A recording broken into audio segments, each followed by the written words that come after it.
હું શું કહું છું, આપણે આ મહિનામાં ગાડી લઈ જ લેવી છે હો, અતલો કઈ અતલો અતલો. અને ગાડી લેવી છે, પેલા બોલતા શીખ. એને અતલો નહીં અલ્ટો કહેવાય. તો બોલતા તો મને BMW આવડે છે. ચલો લઈ લઈએ, ચલો હાલો ચલો. ના પપ્પા બાજુવાળા અંકલ આંટી છે ને નવી નક્કોર ફોર્ચ્યુનર આયા છે અને પાછા કહેતા હતા કે આપણે તો ફોર્ચ્યુનર કોઈ દિવસ લઈ જ નહીં શકીએ. આપણે કોઈ દિવસ નહીં લઈ શકીએ. અરે નાના બેટા હું નો લે કે આપણે પાંચમે જ લઈ આવીએ છીએ હાલ.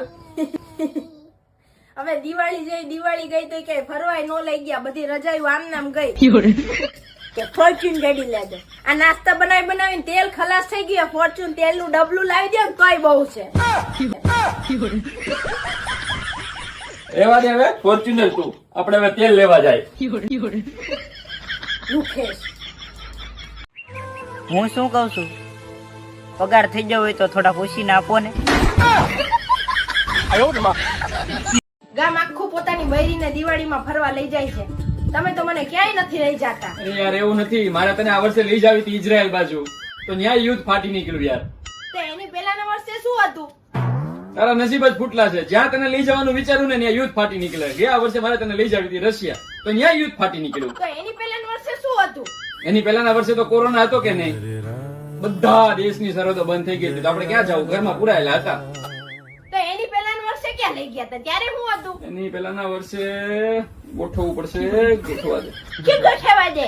એની પહેલાના વર્ષે પૈસા નહોતા. લુખેશ, નસીબ જ ફૂટલા હે મારા તો.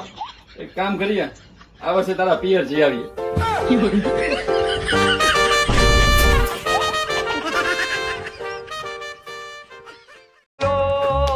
આ યુટ્યુબ માં કેટલી સરસ રેસીપી આવે છે, તો દિવાળી આવે છે ને તો આમાંથી જોઈને કાંઈક બનાવજે. એક મિનિટ હો, ઉભા રહેજો.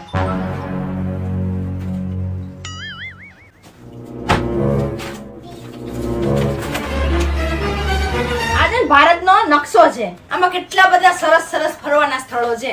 આમાંથી દિવાળીમાં વેકેશનમાં ક્યાંક તો ફરવા લઈ જજો.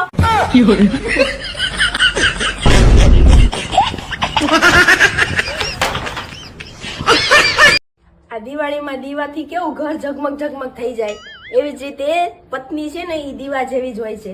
ઘરમાં હોય ને એટલે આખું ઘર ઝગમગી ઉઠે. બોલો. તો વિચારું છું કે આવા બીજા 2-3 દીવા લઈ આવું તો મારું આખું ઘર કેવું ઝગમગી ઉઠે નહીં?